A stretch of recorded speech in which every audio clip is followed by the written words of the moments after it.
what's going on, guys? We got another big-time fight that we want to talk about with a new up-and-comer, which Steven knows a lot more about than I do.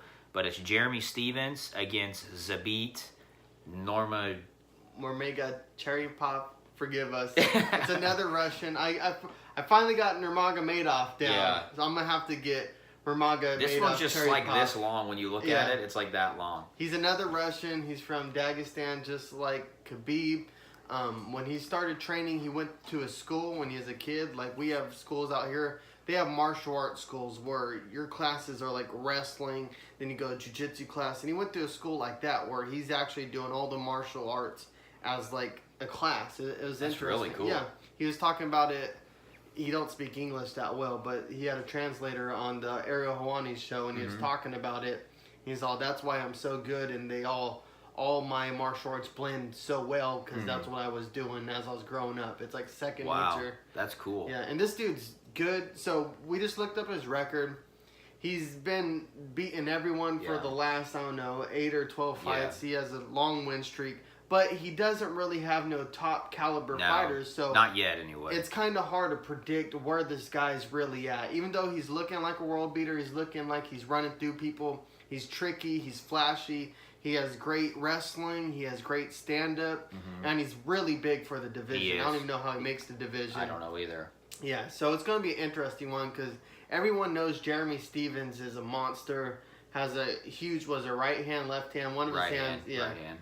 He's a beast. He knocks out. And he trains at a great... He trains with the Dominic Cruz down in San Diego. So Jeremy Stephens is a beast. But like Steven said about Renato Moicano, when you see a guy and his fluidity and the way he fights, and you see the way he carries himself and the way he strikes and the way he moves, that's how Zabit is. You could just tell when someone's comfortable. Absolutely. They're not breathing too much. They're like... Zabit just looks... Not only does he look 50 years old, Zabit looks comfortable in the cage. But...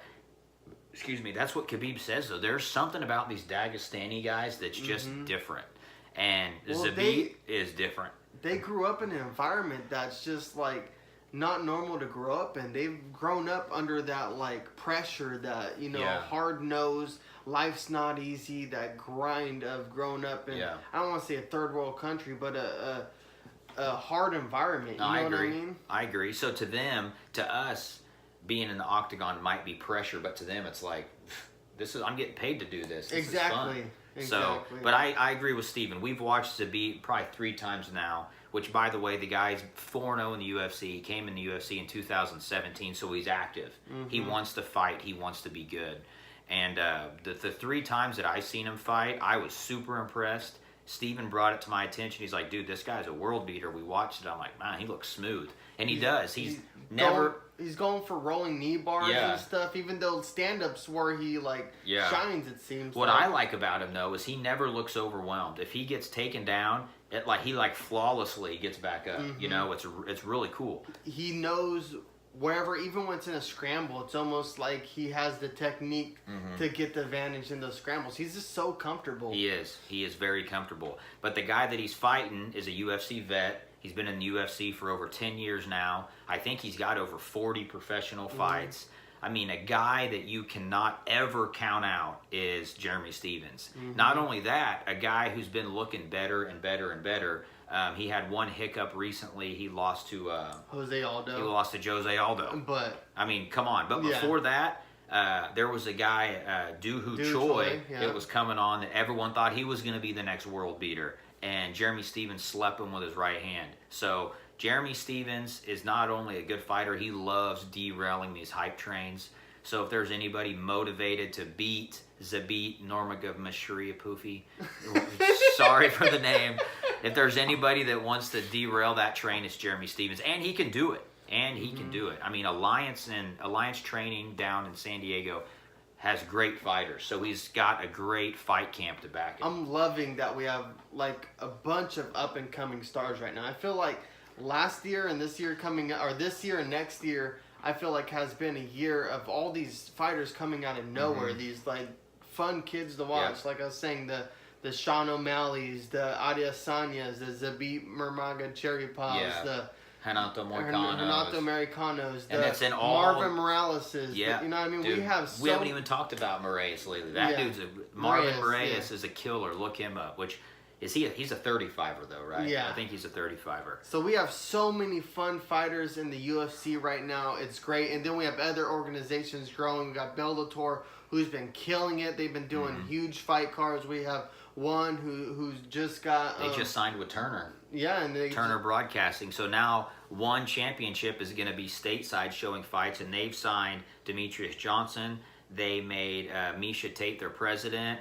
They signed Sage Northcutt. They signed Sage Northcutt? No way. Yeah. Nice. They also signed Eddie Alvarez. Eddie Alvarez, yep. So they want to move into North America. If you're an MMA fan, please don't just be stuck on the UFC, because I love UFC. That's where the most elite competition is. But not always. There's some of these fighters in One and Bellator who we've seen it before. They come to the UFC and they become champions. Eddie Alvarez. Yep. Eddie Alvarez did it. Nick Diaz from Strikeforce, or he didn't become a champion, but he came up. DC from Strikeforce. Like, all these other divisions, or whatever you want to call them, organizations. They have high caliber fighters. Just depends on who they want to sign with and the type of money they want to make. And not to mention, it's good to have competition. You know, the UFC...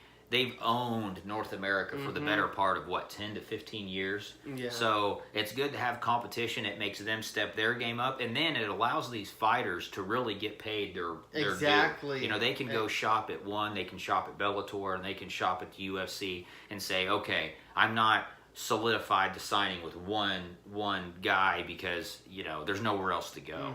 So...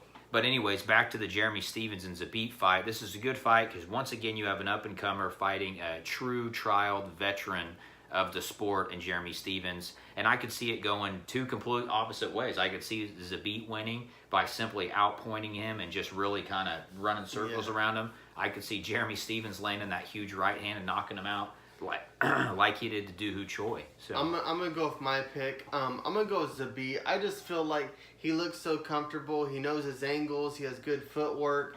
He slips punches. He's just never there to get hit, and he has great wrestling. His whole game is just like solid. You know what I mean? Top notch. Jeremy Stephens, he's old school. He's kind of hard nosed. He'll sit in the pocket and fight with you, and I think that's what's going to lose Jeremy Stephens this fight, because he will sit in the pocket and fight with you, and I think Zabit is just too sharp to be trying to sit in a pocket and fight with the guy. You know what I mean? I agree 100% with what Stephens said. Jeremy Stephens is tough, and he's a heavy hitter, and that's all he relies on. He doesn't pick his shots. He just throws through your guard. You know what I mean? Well, and the problem with Jeremy Stephens, in my opinion, is every punch that he throws, he's trying to shut the lights off. And after a couple rounds, that's going to wear on you. And when you're only throwing with conviction, you're always overextending. And you're leaving yourself open. So. And I feel like Zabit, as far as every tool in the toolbox, is so much more well-rounded from what we've seen so far. This is going off what we've seen so far than Jeremy Stephens. I feel like Jeremy Stephens is tough. I feel like he's gritty. I feel like he's got a great mindset. But he's never been the most polished fighter. It's always been the right hand that saved him by landing that one shot. And I think Zabit's going to dance around him, like you said. So my pick is Zabit as well.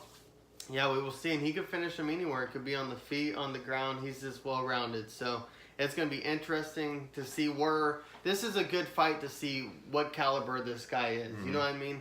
So I'm super excited to see what Zabit is actually made out of. Yep, I agree. Anyways, guys, let us know what you think in the comments below. Have you heard of Zabit? Who do you think's going to win? Are you just an old school UFC fan? Do you think Jeremy Stephens is going to smoke this young blood? Or do you think Zabit's going to come in and just outwork him like we think? Let us know and leave comments. See you guys next time. Peace.